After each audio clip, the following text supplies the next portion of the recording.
Hello दोस्तों, आज हम बात करने वाले हैं किराना सेल्स प्लानिंग कैलेंडर के बारे में। दोस्तों, जैसा आप जानते हैं कि हर एक का हर दिन एक जैसा नहीं होता। कुछ दिन विशेष होते हैं, कुछ दिन हमको कुछ अधिक अवसर देते हैं। आप देखेंगे कि कोई भी रिटेलर अपने साल भर की सेल्स की प्लानिंग इस हिसाब से करते हैं कि कुछ समय में, कुछ विंडो में वो ज्यादा से ज्यादा सेल कर पाए। ये जो विशेष दिन होते हैं, जो कि एक किराना के जीवन में लगभग 40 से 50 दिन साल के ऐसे होते हैं जो कि आपके लिए मौका होता है ज्यादा से ज्यादा सेल करने का। अगर आप कुछ विशेष ना भी करें तब भी आप देखेंगे कि आपका सेल किसी किसी पीरियड में बाकी पीरियड से ज्यादा होता है। चाहे वो जब पहला हफ्ता जब लोगों की सैलरी आती है तब हो, या दिवाली, होली, त्योहार जैसे ओकेजन हो। जैसा मैंने कहा, ऐसे मौकों पर सेल बढ़ना तो स्वाभाविक है, क्योंकि ज्यादा से ज्यादा कस्टमर मार्केट में निकले हैं शॉपिंग करने के लिए, खर्च करने के लिए। लेकिन अगर इसी मौकों को आप अच्छी तरह भुनाना चाहते हैं और ज्यादा फायदा उठाना चाहते हैं, तो आपको अगर थोड़ी सी प्लानिंग और थोड़ी सी चतुराई से इस पर काम करें तो आपका फायदा और ज्यादा हो सकता है। इसी प्रोसेस को या इसी काम करने के तरीकों को जो बड़े बड़े रिटेलर्स हैं वो ट्रेडिंग कैलेंडर कहते हैं। ट्रेडिंग कैलेंडर मतलब वो पूरे साल के ट्रेड के स्पेशल डेज पे क्या करना है, कैसे करना है, क्या स्टॉक करना है, क्या मार्केटिंग करना है, ये सारी प्लानिंग हर साल करते हैं। उसी कॉन्सेप्ट को लेकर हम ये चीज लाए हैं किराना सेल्स कैलेंडर के रूप में, जो कि आप अपने बिजनेस में आसानी से लागू कर सकते हैं। तो सबसे पहला स्टेप ये करने में आपको क्या करना है? सबसे पहला स्टेप है आपको साल भर की तारीखों को देखकर, ऐसे मौकों को, ऐसे त्योहारों को देखकर अपने खुद के लिए अपना खुद का एक किराना सेल्स कैलेंडर बनाना होगा। और इसके लिए हम आपको, अगर आप किराना फ्रेंड्स के ऐप पर जाएं तो ये कैलेंडर भी आपको मिलेगा। और इस प्रोग्राम के बाद मैं आपको बताऊंगा कि आप कैसे हमारी ई बुक ले सकते हैं, जिसपे आपको ये एक मोटा मोटा ब्रॉड कैलेंडर जो कि सब पर लागू होता है वो मिलेगा। आप उस कैलेंडर से आपकी सहूलियत के हिसाब से, आपके कस्टमर्स की सहूलियत के हिसाब से आप अपना खुद का कैलेंडर बनाइए। इसका मतलब यह हुआ कि आप किन किन अवसरों पर, त्योहारों पर, मौकों पर एक विशेष ध्यान देके उसकी प्लानिंग करेंगे, उसकी तैयारी करेंगे और ज्यादा से ज्यादा सेल का फायदा उठाएंगे। तो जब आप ये ओकेजन या मौके चुन रहे हैं तो आप 3 चीजों पर ध्यान देंगे। पहली चीज है वो कौन से मौके हैं, वो कौन से त्योहार हैं जो आपके कस्टमर्स के लिए बहुत जरूरी है। मान लीजिए आपके कस्टमर्स बंगाली बहुत ज्यादा है, तो जाहिर सी बात है आप दुर्गा पूजा के मौके पर विशेष ध्यान देंगे और दुर्गा पूजा आपके कैलेंडर का हिस्सा जरूर बनेगी। इसी तरह दिवाली, होली तो शायद सभी इंक्लूड करेंगे अपने कैलेंडर में। आप ऐसे मौके चुनिए जहां शॉपिंग ज्यादा लंबे समय तक होगी, जो कि बड़े त्योहारों में होती है, या श्रावण जैसे टाइम पर जहां पर कि फास्टिंग के आइटम्स बिकते हैं, लंबे समय तक बिकते हैं। तो आप दूसरा चीज तो ये देखिए कि वो लंबे समय तक चलने वाला त्योहार हो।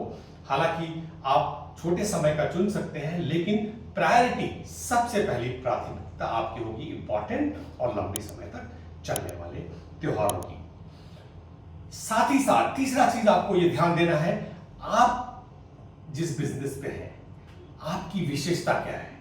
अगर आप ग्रोसरी में ज्यादा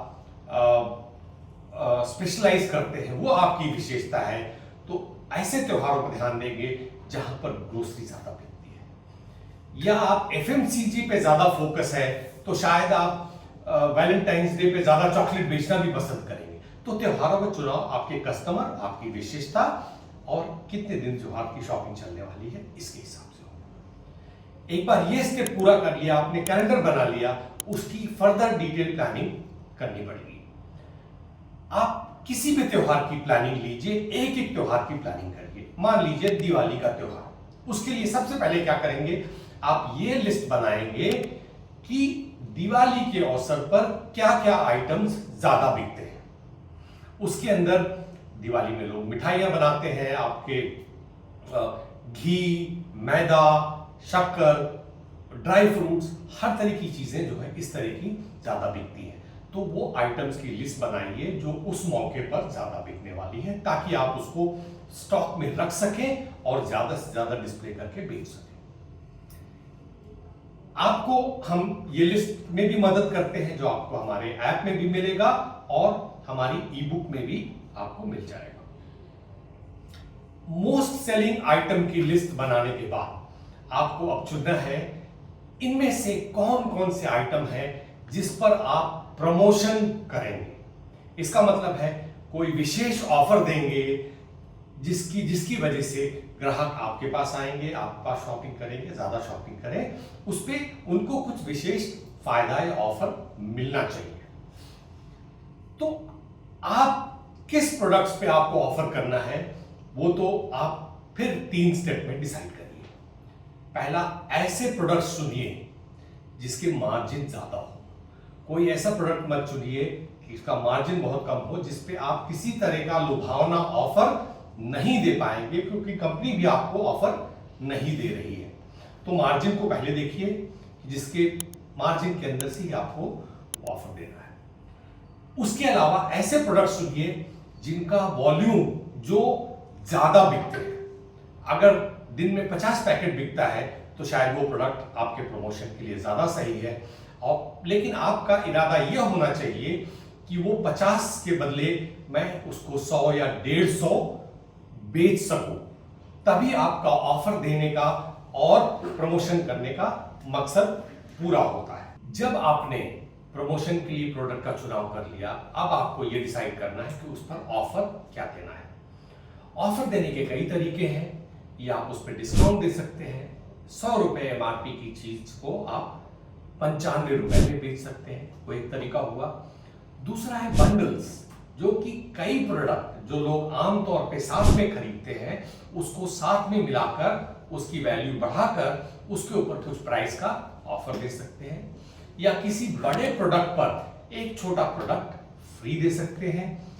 या आप ये भी कर सकते हैं कि त्योहार के मौके पर अगर आप 2000 या 4000 या जो भी आप अमाउंट आपकी दुकान की और बिलिंग के हिसाब से डिसाइड करें, उतना खरीदने पर कुछ चीजें फ्री मिलेंगी, जैसे शक्कर हो गई जो कि हर एक खरीदता है। तो इस तरह से आप ऑफर्स उन प्रोडक्ट्स के हिसाब से बना सकते हैं। अब आपका प्रोडक्ट्स, ऑफर सब कुछ रेडी है। अब इंपॉर्टेंट है, जैसे कहते हैं जंगल में मोर नाचा किसने देखा, अब इन सबको सामने लाने की, लोगों को दिखाने की और बताने की जरूरत है। आपको त्योहार के हिसाब से अपने दुकान को सजाना चाहिए, ताकि बाहर से ही लोग आकर्षित हों और उनको रिमाइंड हो या याद दिलाया जाए कि ये त्योहार का समय आ गया है, और वो आपकी दुकान में आने के लिए आकर्षित हो सके। एक बार दुकान में आ गए तो वो प्रोडक्ट्स आपके खास जो उस त्योहार या उस ओकेजन के लिए विशेष है, वो सबसे सामने अलग और ज्यादा क्वांटिटी में डिस्प्ले दिखे, उस पे क्या ऑफर है उसका साइनेज दिखे, ताकि कस्टमर्स को एक अट्रैक्टिव दुकान में आके अपने मतलब की प्रोडक्ट्स मिलने के अलावा स्पेशल प्राइस और प्रमोशंस का भी पता चल सके, जिससे वो शॉपिंग करें। इसके अलावा जो दुकान पे आपके नहीं आए, ये ऑफर्स एक कैटलॉग, पैम्फलेट जैसा बनाकर आप व्हाट्सएप से भेज सकते हैं, प्रिंट करके लोगों के घर तक पहुंचा सकते हैं। मतलब दुकान के बाहर भी अपने कस्टमर्स का डेटाबेस इस्तेमाल करके या आसपास के पड़ोस में उसको पहुंचा सकते हैं, ताकि लोगों को पता चले ये प्रोडक्ट्स आपके पास अवेलेबल हैं उस पे ये आकर्षण है, ये स्पेशल प्राइस है, स्पेशल ऑफर है, और इससे वो आपके दुकान पे आए। तो ये थे कुछ सिंपल स्टेप अपनी किराना फेस्टिवल की सेल्स की प्लानिंग करने के। अगर आप चाहते हैं ई बुक लेना जिसमें ये स्टेप्स आपको बड़े सिंपल तरीके से समझाए गए हैं, तो इस नीचे दिए हुए नंबर पर आप हमसे मैसेज भेजिए और हम आपको ये ई बुक पहुंचा देंगे। बहुत बहुत धन्यवाद।